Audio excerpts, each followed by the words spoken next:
lives in people's hands and it is in your product. So you start now wondering, where did I go wrong? The prerequisites were not met.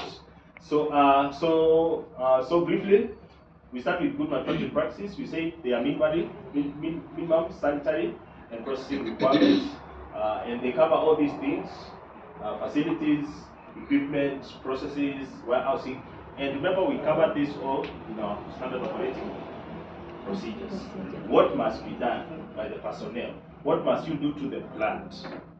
Some things as simple as cleaning the compound around your factory, draining water around your factory, making sure that water does not stagnate or around the factory for long, wearing PPEs, right? Yes. So I've visited several, and I'm telling you, PPEs are annoying, especially when you have to wear them for a long duration of time. So you find somebody, the mask is there, but it is under the chin. Right? Yes. Or somebody, for those who have beards, you need to cover them, right? Yes. So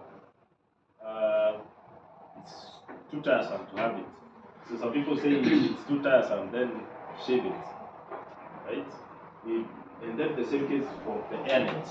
You realize that the production environment is so, hot, and all these overalls, you feel sweaty when you are wearing them. So you find some people decide to wear one glove or no glove at all, or the mask is not there, or the air nets, they forget it, and all that kind of thing, because there is nobody to check. So hygiene practice, PPEs required. Washing of hands, how do you wash your hands? With what do you use to wash your hands? Some of these things are very basic, but very important, right? Yes, because if you don't get GMPs right, then forget about